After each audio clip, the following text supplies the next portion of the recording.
Bonjour chez vous, bienvenue pour la 19e de cette semaine J'ai vu, vous connaissez le principe, mon avis sur le film, plus ma note sur 20. Et en fin de vidéo, vous retrouverez mon invité spécial Michel Moati, primé au Festival de Cognac pour son excellent livre Tu n'auras pas peur, qui va nous parler d'un film de Stanley Kubrick. C'est parti les enfants! Cette semaine j'ai vu Jungle, réalisé par Greg McLean avec Daniel Radcliffe, Alex Russell.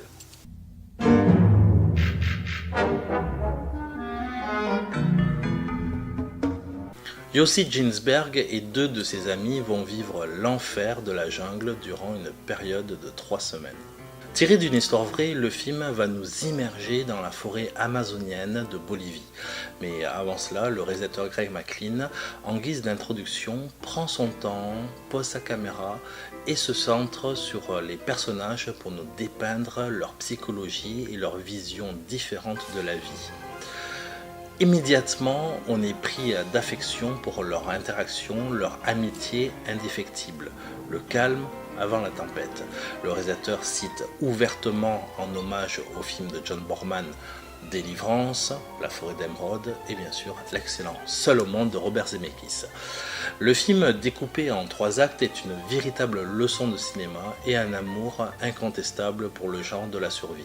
Une fois que l'aventure commence, on est littéralement plongé dans l'enfer vert, à la fois majestueux par la densité des éléments et effrayant par son silence. L'inquiétude s'installe au fur et à mesure du récit et glisse inévitablement vers la peur, l'angoisse, la solitude liée à la folie, magnifiquement retranscrite par un époustouflant Daniel Radcliffe à la carrière cinématographique de plus en plus impressionnante. Ici, il joue le rôle de Yossi Ginsberg, personnage central à qui tout va arriver. La séquence de l'arbre, le face-à-face avec un jaguar, la scène du radeau et bien d'autres morceaux de bravoure vont vous faire passer un très grand moment d'aventure avec son petit lot de frissons. Jungle de Greg McLean, pour moi, est son film le plus abouti, une mise en scène impeccable, photographie à tomber, musique à la guitare sèche qui souligne merveilleusement le décor, les propos, et puis encore une fois, Radcliffe, très grand acteur, note du film, 17 sur 20. Cette semaine j'ai vu The Babysitter, réalisé par MCG avec Samara Weaving, Judah Lewis, Emilia Allen Lind et Bella Thorne pour citer les plus importants.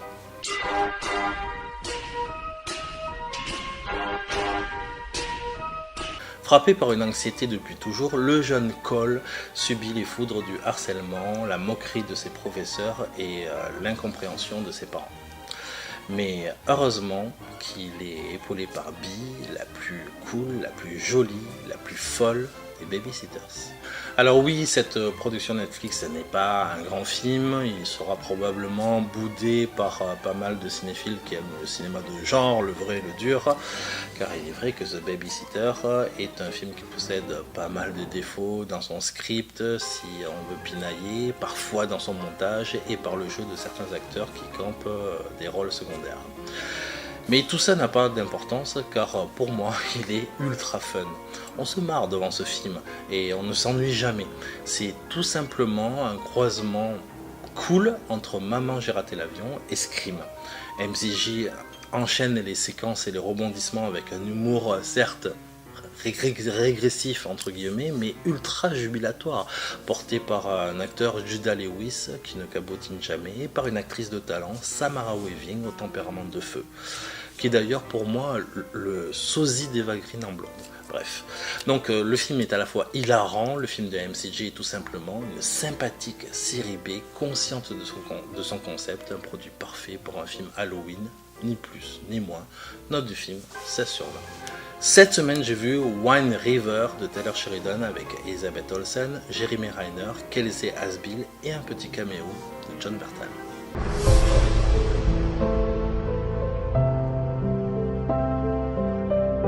Le film se situe de nos jours dans une réserve indienne dans le Wyoming. L'histoire se centre sur Corey, un pisteur qui va découvrir dans la neige le corps d'une jeune femme. Le FBI envoie une jeune agent, Jane Banner, qui va enquêter sur ce meurtre et ils feront ensemble équipe pour élucider tout le mystère qui entoure cette mort. Wind River n'est pas un thriller comme les autres. Il bénéficie d'une écriture, d'une densité à couper le souffle. Généreux dans sa forme comme dans le fond, le film nous plonge littéralement dans la tourmente de l'âme humaine et nous renvoie avec sa plus grande force un constat brut et accablant sur les douleurs enfouies au fond de nous, sur l'état du monde, sur la nature, sur la vie. Surfant sur les thématiques de la rédemption, de la vengeance, de l'amitié, des rapports humains ou amoureux, Wind River est un thriller crépusculaire d'une intelligence inouïe. Pour une première réalisation, Taylor Sheridan s'inscrit selon moi sur le tableau d'office des grands réalisateurs, en plus d'être un excellent scénariste, voire l'excellent western urbain Comancheria. Donc Wind River est filmé dans des décors splendides et sauvages. Taylor Sheridan capte avec sa caméra en finesse l'essence de deux écorchés vifs, joués par des comédiens impeccables, Jeremy Renner et Elizabeth Olsen. Et si la trame principale qu'est l'enquête fascine, ce tout mélangé offre un des meilleurs films de l'année. Note du film, 19 sur 20. Cette semaine, j'ai vu Les Proies réalisé par Sofia Coppola avec Colin Farrell, Nicole Kidman, Kirsten Dunst et Elle Fanning.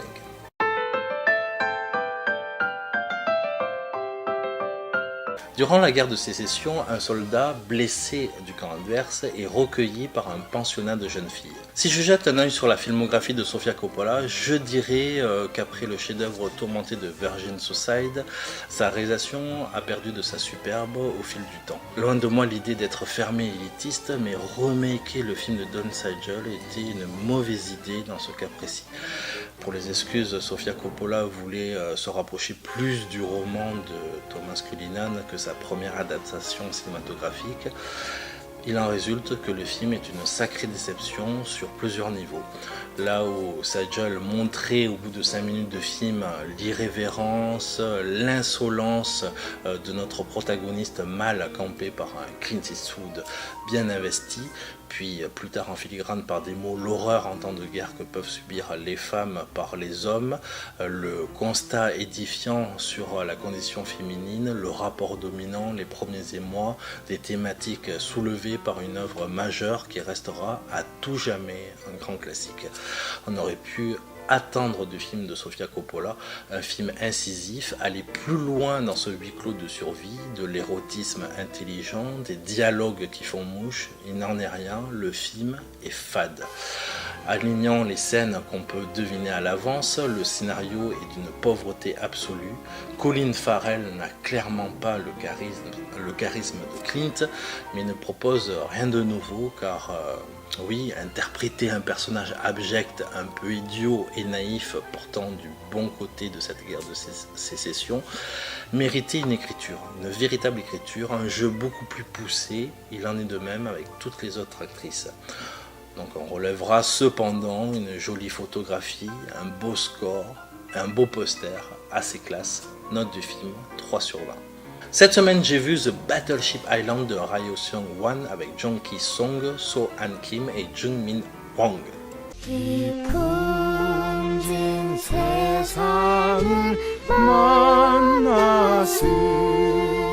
En 1945, durant la Seconde Guerre mondiale, sous l'occupation japonaise, des centaines de Coréens sont envoyés au travail forcés dans les mines de l'île Hashima, dans la préfecture de Nagasaki.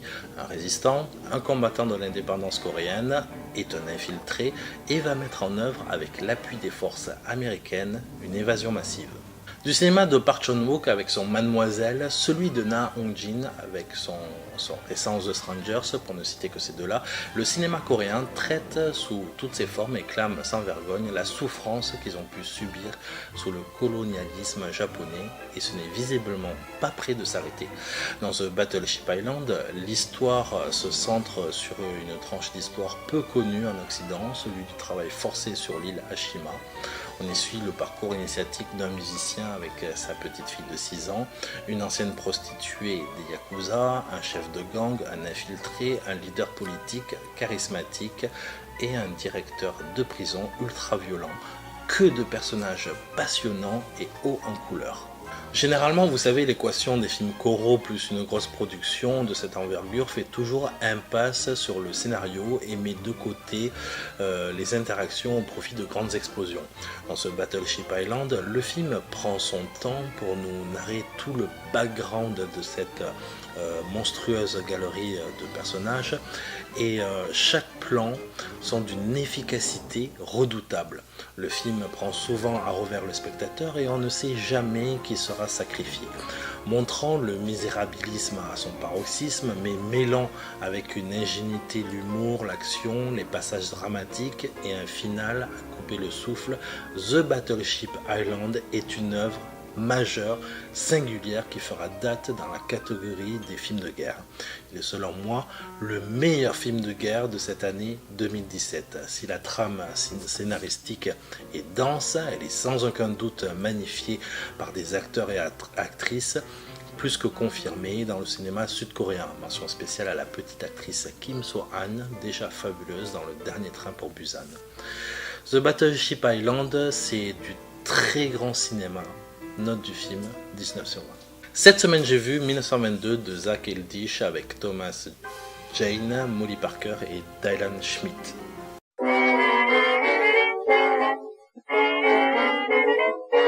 « 1930, Wilfrid James confesse par écrit le meurtre de sa femme. » Tiré d'une nouvelle de Stephen King dans le recueil Nuit noire et étoiles mortes, 1922 est une production Netflix qui n'a visiblement pas su séduire.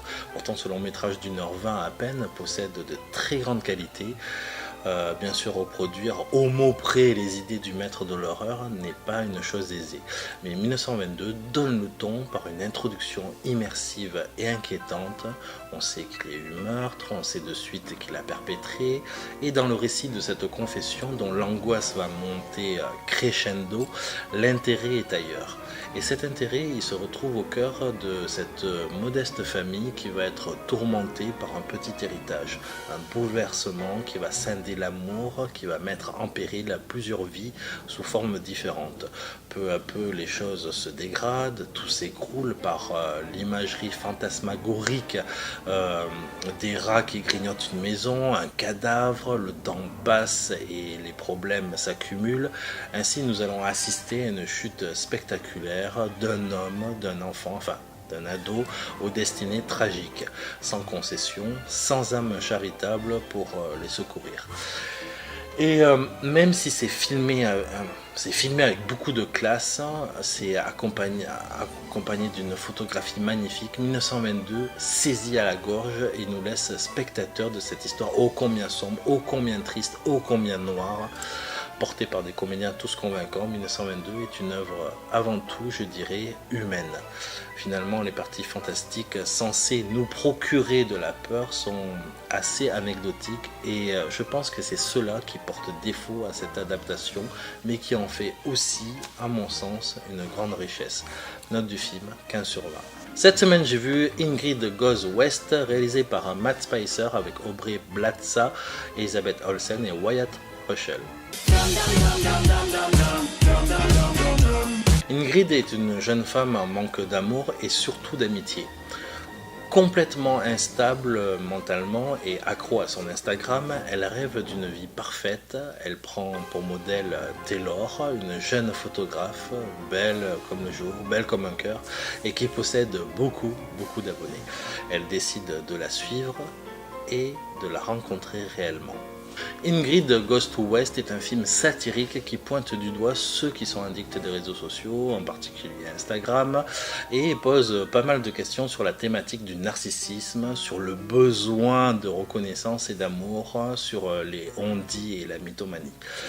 Traité de façon humoristique, mais pas trop, le film est porté par une Aubrey Plaza tantôt flippante, attachante, repoussante. L'occasion pour l'actrice de déployer une palette de jeux assez impressionnante.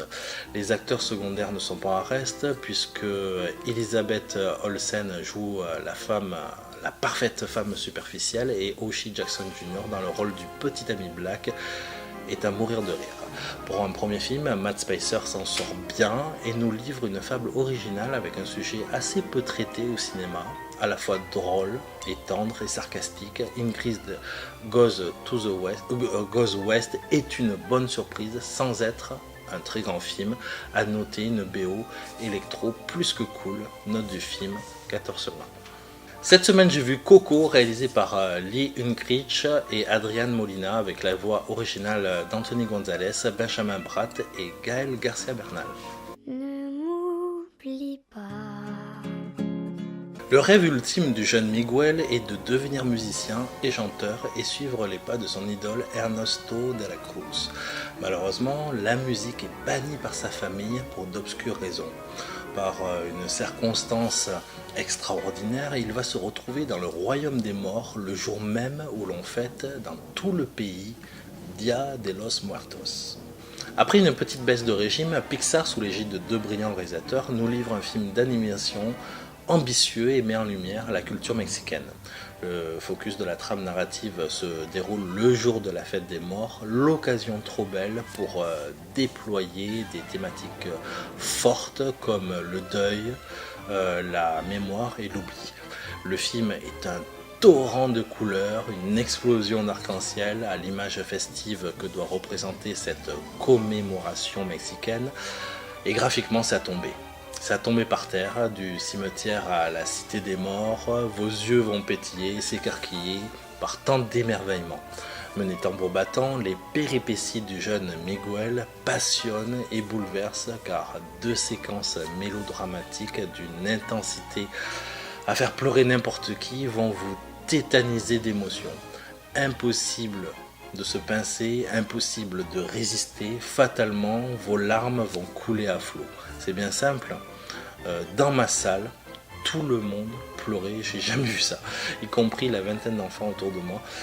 Donc vous voyez, Pixar a bien compris que les 20 premières minutes de Lao, parce qu'on pense à lui fatalement, étaient du pur génie, une longue séquence culte inscrite dans les moments les plus forts de l'histoire du cinéma et récidive avec brio dans celui-ci.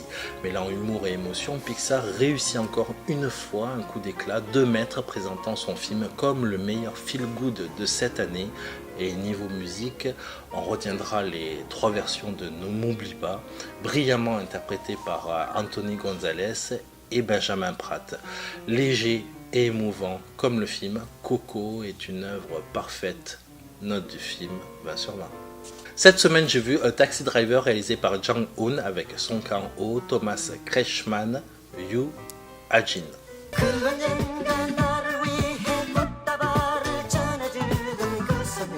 En mai 1980, un chauffeur de taxi conduit un journaliste allemand à Gwangju en plein milieu du mouvement pour la démocratisation. Ne vous fiez pas à l'affiche, A Taxi Driver n'est pas une comédie, même si dans la première partie il y a quelques traits humoristiques liés au caractère spécifique de notre protagoniste. Le film s'inscrit dans la lignée des films comme La déchirure de Roland Joffé ou Salvador de Liverstone. Film à la fois politique, historique et biographique, car basé sur les mémoires du journaliste allemand Jürgen Inspeter. Le film est une ode à la démocratie dans son contexte et dans son message, mais il est aussi question d'une histoire d'amitié forte. Le film se déroule en 3 actes. Tout d'abord, le portrait, la vie difficile d'un chauffeur de taxi, je dirais opportuniste, père aimant et blessé par la vie, car veuf récent. Et pendant tout ce temps-là, des centaines de manifestants se font tuer dans le village, dans la ville à Gwangju, au nom de la démocratie. Notre héros va s'embarquer dans une histoire qui le dépasse et faire un improbable duo avec un journaliste allemand, mêlant images et photos d'archives impressionnants et violente. Le film serre un nœud de plus en plus fort autour de la gorge du spectateur et nous livre une traque impitoyable avec les spires du gouvernement, une presse bâillonnée et une évasion originale mais percutante.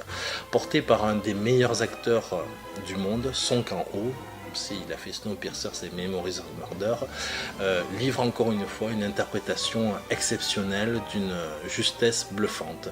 Un film essentiel, note du film 19 sur 20. Cette semaine j'ai vu Thelma, réalisé par Joachim Trier avec Eddie Arbau, Oka Kaya. Dans la Norvège d'aujourd'hui, l'histoire se centre sur une jeune fille, Thelma, qui vient de quitter son cocon familial religieux pour intégrer l'université d'Oslo. Un nouveau monde s'offre à elle, de nouvelles rencontres et un élément perturbateur vont bouleverser sa vie.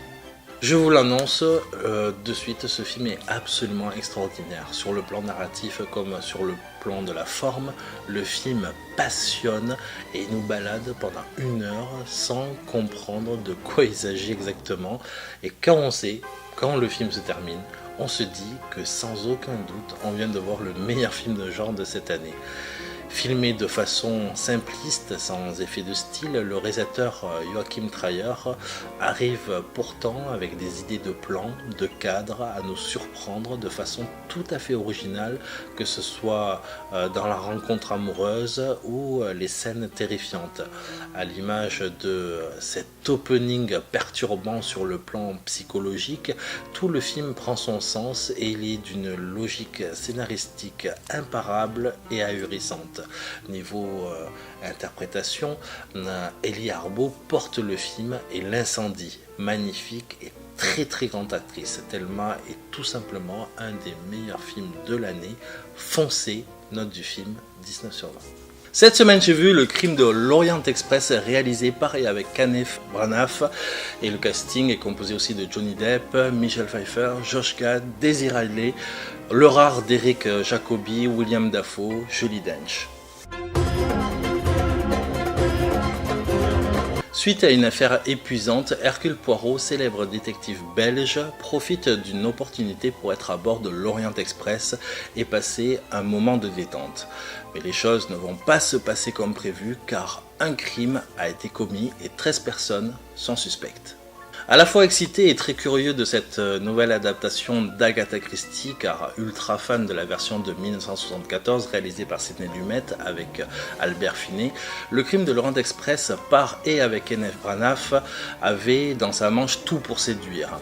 On oubliera l'adaptation foireuse de Thor et celle du mitigé Frankenstein pour se souvenir que Branagh a su insuffler une véritable modernité intelligente aux œuvres de William Shakespeare.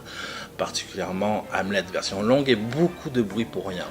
En matière de thriller, il a su dès son premier film, Dead Again, surprendre et jouer avec les codes du genre, comme dans le film de Sidney Lumet. Kenneth Branagh rassemble un casting 5 étoiles et selon son souhait veut dépoussiérer le mythe Hercule Poirot. Donc, avec tous ses atouts en main, qu'en est-il ? Commençons par la mise en scène. Kenneth Branagh a indéniablement le sens du cadre et donne un souffle épique à la traversée de l'Orient Express dans des paysages différents et somptueux. Aussi à l'aise dans les scènes intimistes, la caméra est toujours parfaitement posée et petit bonus sympathique trouve des angles ingénieux pourtant dans des recoins assez restreints. En ce qui concerne la nouvelle incarnation du célèbre détective avec une moustache qui lui sied bien, il donne à son personnage une tonalité différente en apportant un trait émotionnel inédit. Le défaut majeur d'un film choral, c'est de mettre certains acteurs sur la touche et malheureusement c'est le cas dans celui-ci.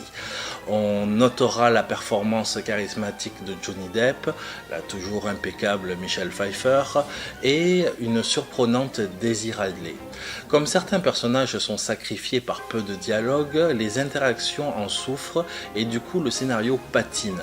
Tout est amené trop vite et la conclusion, malgré le fait qu'elle soit émotionnelle, manque d'éclat. Dans le film de 1974, on rentre dans le vif du sujet et de suite l'atmosphère énigmatique se crée pour se répercuter dans le twist final. Dans la version 2017, le réalisateur commence par le dénouement d'une enquête assez anecdotique et opte étrangement sur les caractérisations du personnage qu'on connaît déjà. Maniaque quand il mange des œufs, imbu de lui-même en déclarant à voix haute « Je suis le plus grand détective du monde », des scénettes et répliques inutiles qui auraient eu plus d'impact en se servant de ces caractéristiques que tout le monde connaît au service de l'enquête. Pari donc à moitié réussi pour cette nouvelle version de l'Orient Express, gageons que Kenneth Branagh sache tirer de ses erreurs et que son prochain film Mort sur le Nil soit aussi bon que celui de 1978. Pour terminer, le compositeur Patrick Doyle a fait du bon boulot, mais n'arrive quand même pas à la cheville de la formidable, envoûtante et terriblement classe OST de Richard Rodney Bennett, et note du film 12 sur 20. Cette semaine, j'ai vu Star Wars The Last Jedi avec Daisy Ridley, John Boyega, Carrie Fisher, Mark Hamill.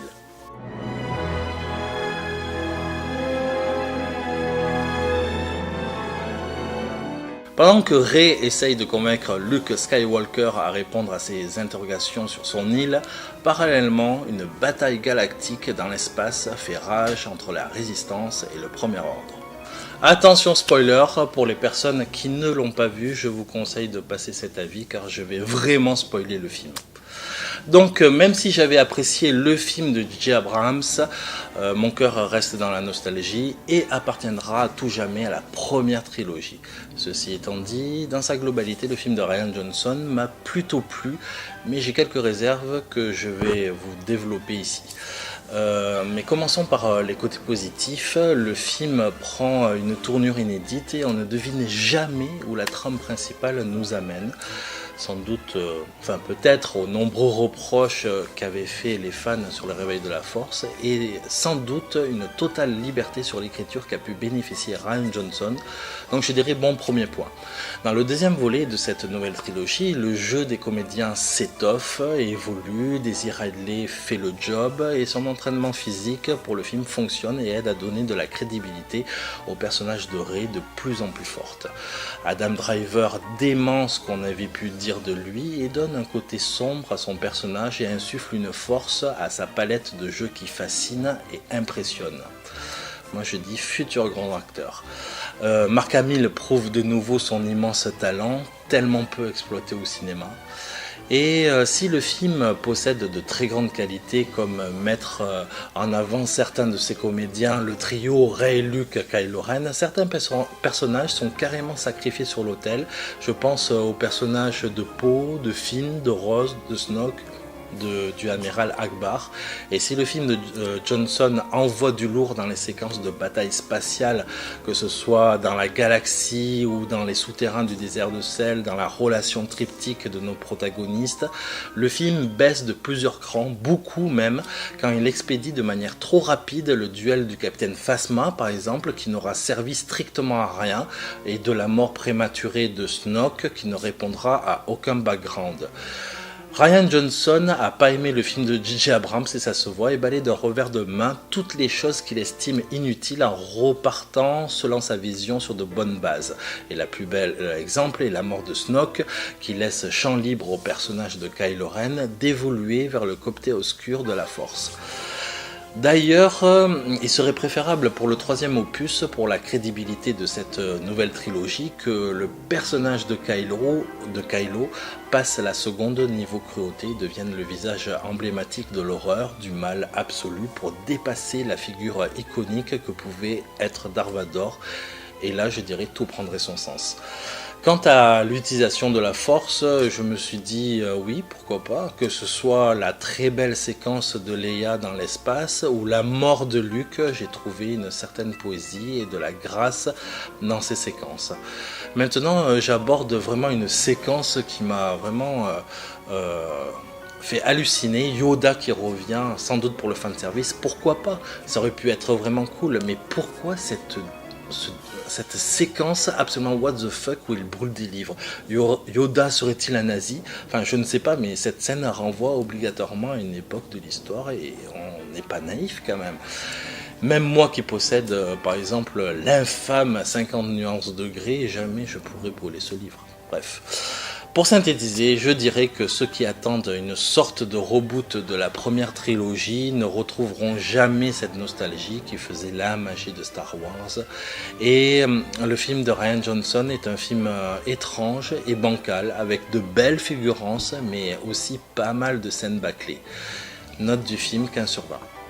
Et maintenant, place à mon invité spécial, Michel Moati, qui a reçu le prix du meilleur roman francophone au Festival de Cognac 2017 pour cet excellent livre « Tu n'auras pas peur », un livre dont je vous parlerai un petit peu plus tard, certainement dans l'année 2018, dans une de mes critiques littéraires. Et maintenant, il a sa carte blanche, il va nous parler d'un film de Stanley Kubrick, adapté d'un livre de Stephen King, vous l'avez compris, Shining, c'est à lui. Bonjour. Alors, à l'invitation de Kim, je vais vous parler d'un film un peu ancien, mais qui reste pour moi un incontournable du cinéma.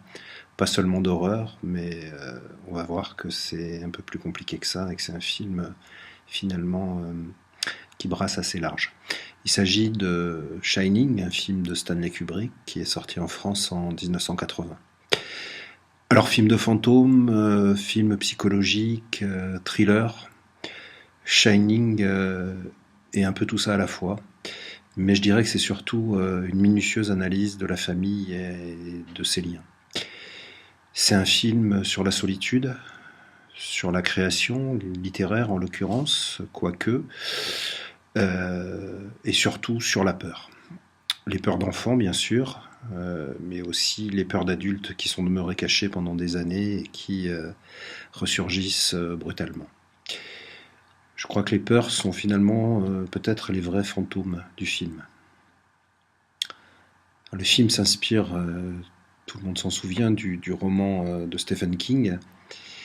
Et je dois dire que même si j'adore, et j'adore vraiment Stephen King, et la plupart de ses livres, en général je n'aime pas trop les films qui sont issus de ses ouvrages, sauf Shining, qui à mon avis est bien meilleur que le livre. C'est, à mon avis, l'exception dans l'adaptation de King au cinéma. Alors, on pourrait résumer le film de Kubrick à une lente plongée dans la folie d'un homme. Folie d'un homme que l'isolement dans un hôtel perdu au milieu des neiges va définitivement achever. Jack Torrance, le héros, est un écrivain raté, même pas raté, raté tout court, pas écrivain raté, mais un raté tout court, puisque son premier roman il ne l'écrira jamais. Jack Torrance est aujourd'hui une sorte d'archétype, de personnage archétype qu'on a vu dans pas mal de films, dans pas mal d'ouvrages en littérature. C'est le prototype du tueur plongé dans ses délires, dans ses frustrations, dans ses obsessions. À première vue, c'est le portrait de ce tueur que le film nous propose. En gros, un homme devient fou dans un hôtel hanté et va progressivement sombrer dans une folie qui devient très vite meurtrière. Alors, hôtel hanté, oui, l'endroit est hanté. Danny Torrance, le fils de la famille, est doué d'une sorte de voyance, le Shining, qui lui permet d'observer les forces du mal, invisibles aux simples mortels, et de les voir évoluer dans l'hôtel, puisqu'elles habitent l'hôtel, et aussi de voir ces forces envahir progressivement l'esprit de son père. À première vue, voilà de quoi nous parle le film. À première vue seulement, parce que la fin, qui est toute en accélération, nous amène sur une chute plutôt brutale, réserve une surprise qu'il faut absolument remarquer, parce que finalement, on est un peu dans ce que les Anglais appellent un twist. On peut relire finalement le film, et on peut le revoir à la lecture de cette fin et des quelques minutes qui précèdent la fin. On s'aperçoit en effet que la folie n'est peut-être pas le seul guide, le seul responsable du drame qui s'est joué devant nous pendant les 2 heures qui précèdent. Wendy, la femme de Jack Torrance, qui a été jusque-là préservée des influences malsaines de l'hôtel pendant quasiment tout le film, voit soudainement à son tour les fantômes. Donc tout ne s'est pas seulement joué dans la tête de Jack Torrance. Oui, il s'est joué des drames autrefois dans l'Overlook Hotel. On y a tué des enfants, on y a tué des gens s'y sont suicidés, des perversions, des vices, des activités criminelles ou en tout cas malsaines s'y sont déroulées pendant des années et des années. L'endroit d'un seul coup nous apparaît comme définitivement vicié, une sorte de labyrinthe pour faire écho au labyrinthe qui se trouve à l'extérieur de l'hôtel, une sorte de labyrinthe spatio-temporel dans lequel des forces du mal agissent et se régénèrent, parfois avec la complicité de personnages venus de l'extérieur, comme le sera en l'occurrence Jack Torrance. Et du coup, Jack Torrance n'est peut-être pas seulement le psychotique que l'on croyait, et ses visions, pas seulement des choses flottantes, un peu abstraites ou chimériques, comme on pouvait le supposer. Oui, dans ce sens-là, Shining est un vrai film hanté, un film insalubre, et je dirais contagieux. Merci mille fois Michel Moati d'avoir accepté mon invitation. Donc je le répète, Tu n'auras pas peur de Michel Moati. Il faut absolument se le procurer. Je vous le conseille très vivement. Quant à nous, on se retrouve pour 2018, début 2018, pour mon bilan 2017. Bonjour chez vous.